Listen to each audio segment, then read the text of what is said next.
ಸಂವಿಧಾನದ 4ನೇ ಅಂಗ ಮಾಧ್ಯಮದಲ್ಲಿ ಶ್ರೇಷ್ಠ ವೃತ್ತಿ. ಕ್ರೈಮ್, ಸ್ಪೋರ್ಟ್ಸ್, ಪೊಲಿಟಿಕಲ್, ಮೆಟ್ರೋ ಎಲ್ಲ ಕಡೆನೂ ಕೆಲಸ. ಎಸ್, ಇದು ಮತ್ತೇನೂ ಅಲ್ಲ, ಟಿವಿ ರಿಪೋರ್ಟರ್. ಚಾಕಚಕ್ಯತೆಯ ವರದಿಗಾರಿಕೆ, ಜನರನ್ನ ಎದುರಿಸುವ ಎದೆಗಾರಿಕೆ ಇದ್ರೆ ನೀವು ರಿಪೋರ್ಟರ್ ಆಗ್ಬೋದು. ಶ್ರಮಕ್ಕೆ ತಕ್ಕ ಫಲ, ಪ್ರತಿಭೆಗೆ ತಕ್ಕ ವೇತನ, ಬೆಲೆ, ಹೆಸರು, ಕಾಂಟ್ಯಾಕ್ಟ್ ಎಲ್ಲವನ್ನು ಸಂಪಾದಿಸುವ ಅವಕಾಶ ಇಲ್ಲಿರುತ್ತೆ. ನೀವು ರಿಪೋರ್ಟರ್ ಆಗಿ ಹೆಸರು ಗಳಿಸಬೇಕಾ? ಈ ಬಗ್ಗೆ ನಿಮಗೆ ಏನು ಗೊತ್ತಿಲ್ವಾ?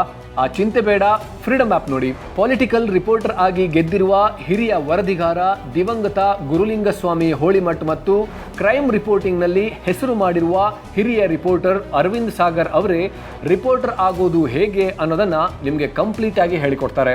ಫ್ರೀಡಮ್ ಆ್ಯಪ್ನಲ್ಲಿರುವ ಎಲ್ಲ ಮಾರ್ಗದರ್ಶಕರ ಜೊತೆ ನೀವು ವಿಡಿಯೋ ಕಾಲ್ನಲ್ಲೂ ಮಾತಾಡಬಹುದು. ಟಿವಿ ರಿಪೋರ್ಟರ್ ಆಗೋದು ಹೇಗೆ ಅನ್ನೋದ್ರ ಬಗ್ಗೆ ಮಾತ್ರವೇ ಅಲ್ಲ, 1200 ಲೈಫ್ ಚೇಂಜಿಂಗ್ ಅವಕಾಶಗಳಿಗಾಗಿ 1 ಕೋಟಿಗೂ ಹೆಚ್ಚು ಜನ ಬಳಸ್ತಿರೋ ಭಾರತದ number 1 livelihood platform freedom app ಅನ್ನು ಡೌನ್ಲೋಡ್ ಮಾಡಿ ಈಗಲೇ.